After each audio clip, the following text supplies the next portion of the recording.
Alors bien sûr, on vous a mis un bon vieux rockabilly, des images en noir et blanc pour faire vintage. Mais le look pin-up de Laura, c'est son look, son plaisir, c'est ainsi qu'elle s'habille au quotidien. Il y a 4 ans, j'ai changé d'orientation professionnelle et j'ai décidé de devenir maquilleuse professionnelle. Et ça a fait un déclic.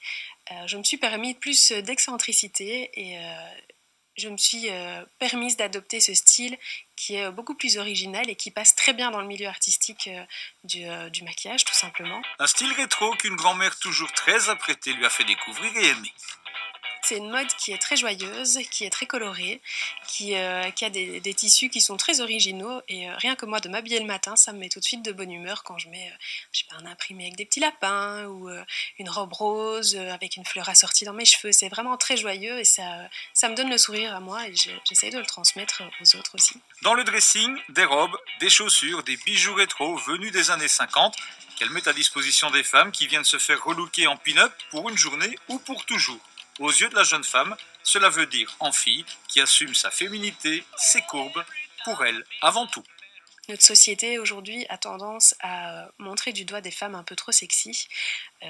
On dit qu'elles sont séductrices ou quoi que ce soit, alors qu'on peut très bien le faire et le faire pour soi-même et l'assumer.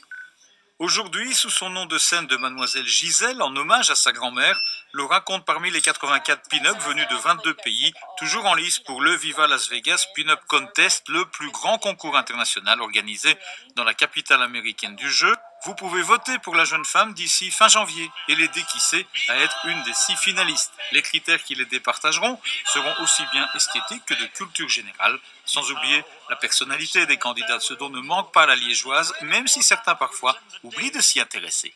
J'ai un petit souci avec les hommes, c'est qu'ils ne s'intéressent qu'à mon physique et qu'ils ne vont pas forcément voir plus loin.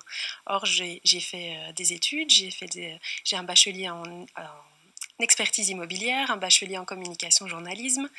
Je pense que je suis quelqu'un d'instruit et de cultivé, et généralement les hommes ne vont pas plus loin que ce qu'ils voient. Donc ça peut poser quelques soucis avec les hommes. Il en faut plus pour perturber cette jeune fille, bien dans sa peau, qui espère bien être à Las Vegas en avril prochain. Viva Las Vegas! Viva Las Vegas!